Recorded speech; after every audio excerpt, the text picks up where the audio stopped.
Chicago Bears Family Fest was yesterday, and the day that the offense looked like they're maybe getting back on track. We're going to talk about that. Plus, we're going to talk about how those position battles that we talked about before training camp open are really shaping up and who's set to get those starting positions. We're going to talk about all that and more right after this. You are now tuned in to Chicago Bears Central, your number one place for all Chicago Bears news and content. What's going on, Bears fans? Welcome to another episode of Chicago Bears Central, your number one spot for everything Chicago Bears related. I'm the host here, Haize. You guys can follow the channel right off the top at Chi Bears Central on every social media platform we happen to be on. But with that being said, let's go ahead and get into the content, I should say, for today. And we got the Bears offense, first off, in the Family Fest day, had one of what's been reported as their sharpest days.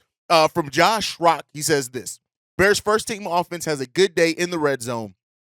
Fields hit Cole Kmet for a 12-yard touchdown and then hit Chase Claypool for an 8-yard touchdown on the next play. Fields felt pressure, moved right, and threw a strike to Chase Claypool. So it seems like the offense, Justin Fields has talked about the offense needing to match the intensity and the edge that the defensive side of the ball has come into training camp with. It seems like the offense has now started to adapt to that. And, things that we've heard that were strengths of this offense in both OTAs and kind of the first couple of days before the pads were on with training camp kind of showed back up in a major way. Matt Eberflus even saying this: today was good. There's a lot of good operation out there. I love the connections we made with DJ and Clay. There were some really good connections there, and I like the way some of the runners were running. When we were running behind the one line, it's a little bit different when you're running with twos and threes. We have to have a good blend of that, because I think we've been doing a good job of running the football during camp so far, and really the screen game has really picked up. We're really doing a good job with all types of screens, and that's just starting to pay off for us. So it seems like the offense is getting in gear, right? Getting in the line that we needed to be in. And so it's good to hear that the offense is really starting to round out really nicely. DJ Moore and Chase Claypool continue to really shine in that offensive game as well. When you just look at, we're shaped up to have a big and talented wide receiver core. But the fact that Chase Claypool has really just been so good in training camp so far, like I think that a lot of the common mindset is switched now between Chase Claypool being a question mark. We even had the stupid article that I talked about and completely ripped apart right before the thing was during OTAs of Chase Claypool may not even make the final 53-man roster. All that foolishness is now gone away. Chase Claypool is showing and proving that he is going to be a big weapon and part of the Chicago Bears offense. And him and Justin Fields, that connection shining through.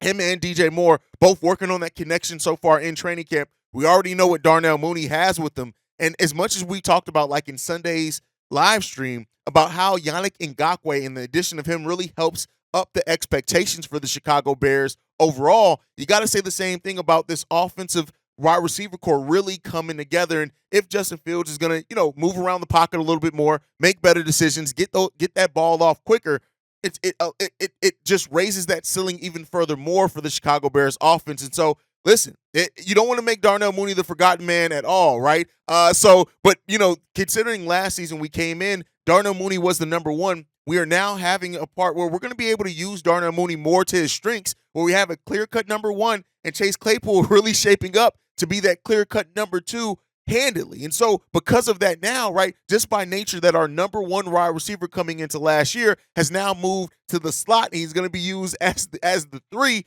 that just shows the level of depth that we've added to this wide receiver core so far. Also, it looks like with that defensive line, Javon Dexter is, we've heard a lot of good things right now. Matt Eberflus saying, as far as Javon Dexter, it's improving every day. But if he wants to be elite, he's going to have to be more consistent. He's going to have to play with a better pad level. He's strong enough to win sometimes when he's high, but he needs to be getting lower. So it looks like his get off is what it's called, and the focal point of that is what he needs to focus on. And so, he had another strong day at Family Fest, so I don't want to make it seem like it was overall negative. It wasn't. Looks like he was able to get pressure on the quarterback, even going up against Lucas Patrick, J. Tyree Carter, and Cody Whitehair. So those are all positive things to come out as well.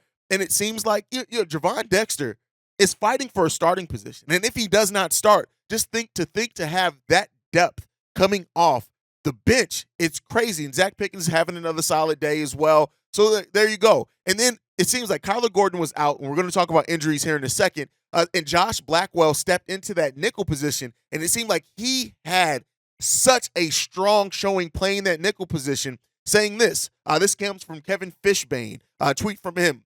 Bears first team defense ended the second team offense's attempt quickly when Josh Blackwell, starting at nickel in place of Kyler Gordon, picked off PJ Walker. And so, he's coming in, he's showing it. He's going to be the reserve nickel behind Kyler Gordon, and the fact that he is also showing, coming in and shining as well in that nickel position. We're going to have that nickel position is going to be a fun position for the Chicago Bears to watch, because it seems like we just have players that are at that position that understand how to play it. It's suited to their strengths, and they're going to really shine in that. Now, so, that's kind of some of the takeaways so far from training camp. A lot of players impressed as well. Justin Fields having a great day leading that offense. Greg Bragg setting this. Practice ends on a good note. Justin Fields just made the best throw of the day on his last one. DJ Moore was blanketed across the middle on the back middle of the end zone, but Fields made a tight window throw, and DJ Moore showed off great hands to bring it in. Listen, that just sounds like an amazing throw. I wish we had highlights of it. I would play it. But so, everything right now around the offense, around Justin Fields, around DJ Moore, Chase Claypool, everything's pointing up. We, of course, have to wait and see if that's going to maintain once we're playing against other teams, which we get Bears football this weekend, man. That's a lot to be said there. I'm very excited about it. But yeah, standouts, DJ Moore, Chase Claypool, Justin Fields, all really standing out on the offensive side of the ball handedly for the Bears in yesterday's game. Cole Kmet as well, having some big receptions from Cole Kmet, some big output there. He get that 12-yard touchdown that we talked about early in as well. We talked about Josh Blackwell and the impact that he's had as well.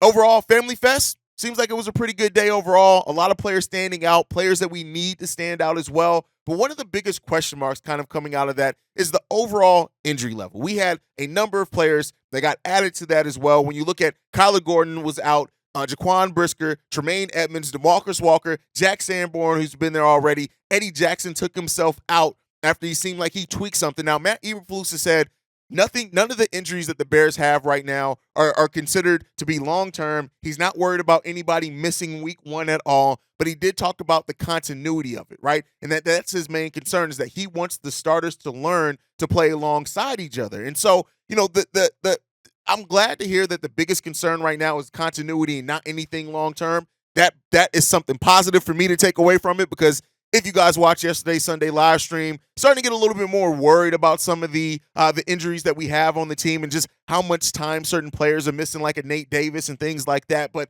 it seems like Matt Eberflus, as of right now, isn't worried about it being anything lingering. So I'm not going to as well until we get any updates or anything like that. But the continuity portion of it, the working on the reps, the making routine, the working on how to cover each other and how you fit together, that is a legitimate concern. And so it's good to hear that Matt Eberflus does have his mind on that. But ultimately, I'm going to give it some credit and some credence to say that I think this team is going to work it out, right? I think they're going to find a way to work it out. That's still what preseason is for. We still have over 30 days until the regular season starts. So hopefully everybody has the time to get the necessary reps to get that continuity going.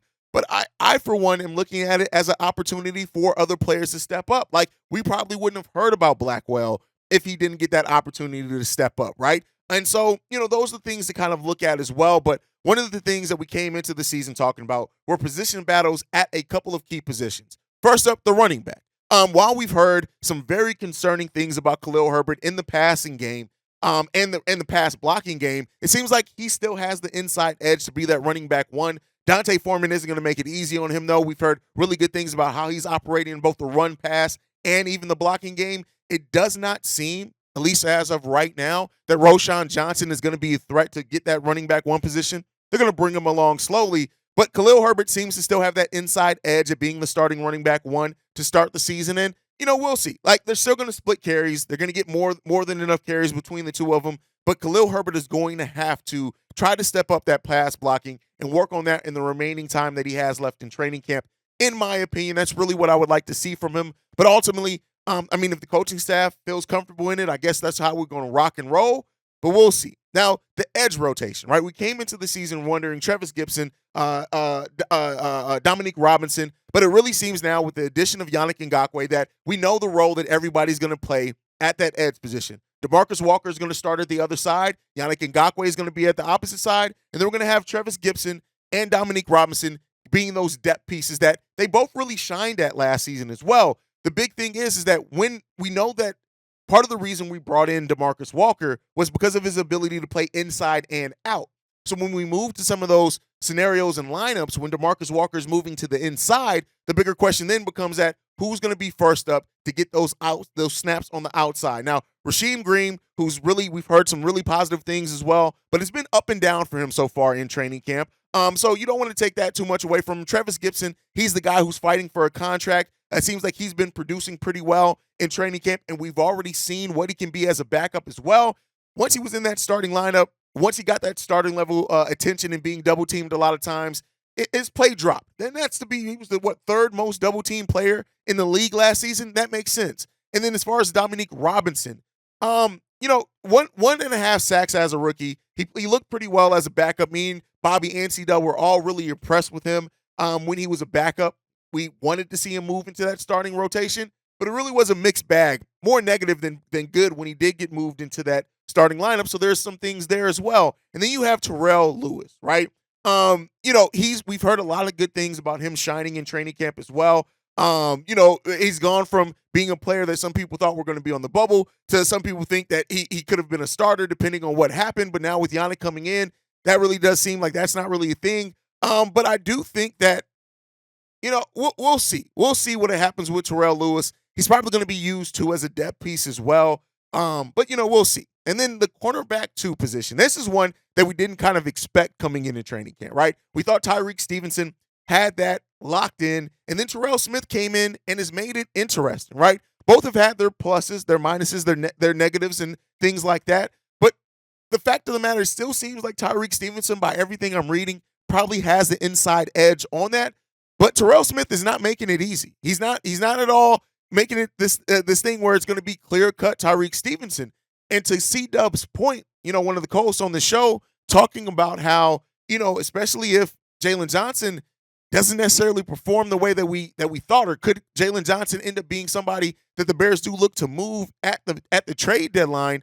Because if you have 2 rookie cornerbacks that are both showing enough that Matt Eberflus and Alan Williams are considering starting them, maybe you go into that rather than get into a contract negotiation. Now, that's not anything that I'm calling for, but I do think that is an interesting storyline to watch as we go forth through the rest of training camp as well. So, we'll see. The Bears do have today off. It's already been announced that Yannick Ngakoue will be on a plane to Chicago later on today. Full expectation is for him to practice with the Bears tomorrow. So be expecting updates on that with Yannick Ngakoue in his first practice tomorrow in a Bears uniform. So that's going to be fun to see just how that ups the ante in training camp and in practice as well.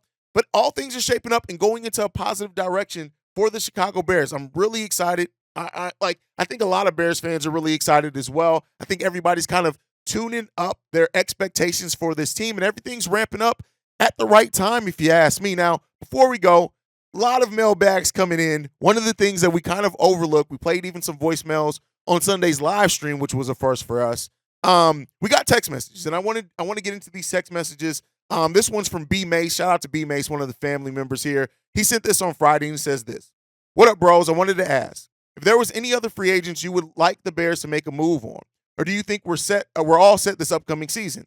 And this has been touched on multiple times, but Nate Davis, I hope you guys are truly I hope you are truly okay to play this season. The hush-hush method at Hallis Hall has not worked well. I am concerned because I don't want this to be a reason why my QB doesn't evolve to his true potential. I know we said this in just years to prove it, or will we draft a QB next year? So here's the thing I'm going to get into here. And also, thank you for shouting out the content later on and that we appreciate it. But B Mace, as far as your question on any free agents left for the Bears to go after, the way that I sit right now, I know a lot of Bears fans say, hey, go out and still get such and such, right? I want to see what the evaluation looks like with this group. And so ultimately, I don't expect the Bears to make any more moves right now. I think they added in the move that they needed. That was an edge that couldn't get to the quarterback. And Alan Williams already saying that the story on Yannick Ngakoue's, liabilities in the running game may be a little bit overblown. So we'll see how that works out. But I think they're going to want time to really evaluate now this team, what this team looks like. And that's not to say that they may not make some more acquisitions, but I don't think it's going to be the huge acquisition. Like even bringing in Mercedes Lewis, like that's something that, is him coming in. He has a role playing in the blocking game, things like that, but he's probably not going to play a lot of snaps, right? So maybe some moves like that, but ultimately, I want to see this team evaluated for what they have. I like the balance of youth and veteran leadership there on both sides of the ball. I really want to take a time and look now if any of these injuries are more serious. Let's say Tevin Jenkins, Nate Davis. If any of these injuries do become a little bit more serious, you may then have to explore making some moves and bringing in some other guys just because those guys were planned to be such a big part of your game. But otherwise, I think the Bears are probably set to stand pat and really work it out that way. But all right, let's get into this next one. This one's from Tonio, and he says this. Morning, fellas. It's Tonio from GA checking in. I just wanted to comment on Yannick signing. Like Steve-O said, Poles is being a GM with the deals. I'm trying to understand where the money to spend and the cap stand. He gave him $10 million guaranteed versus a salary. Does that make a difference, or is it the same at the end of the day? Poles sitting at the table like Diddy when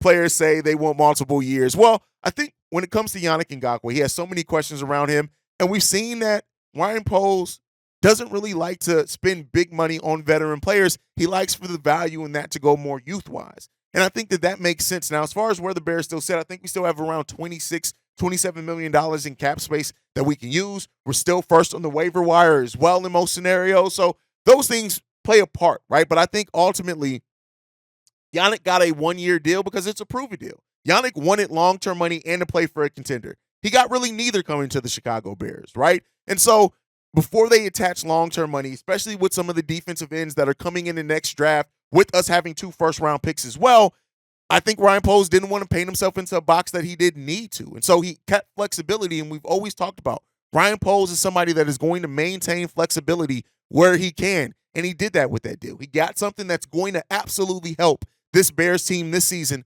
and help the development of young players in Javon Dexter, Zach Pickens, to evaluate a Travis Gibson, right? He made moves to help with that. Also help the linebacking core, the young secondary that we have. So that's what that move was. I don't necessarily think that it precludes them to maybe signing Yannick to a longer-term deal this offseason if he performs extremely well. But I think Poles is building in flexibility. And one thing that we've seen here as well, if he doesn't sign you in free agency, more than likely, you're only getting a one-year prove-it deal.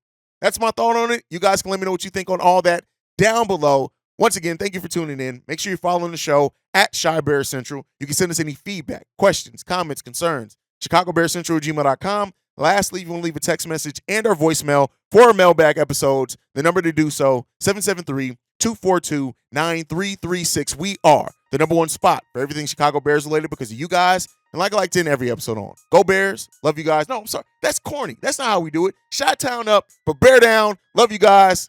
Peace, y'all. This has been a presentation of the Break Media.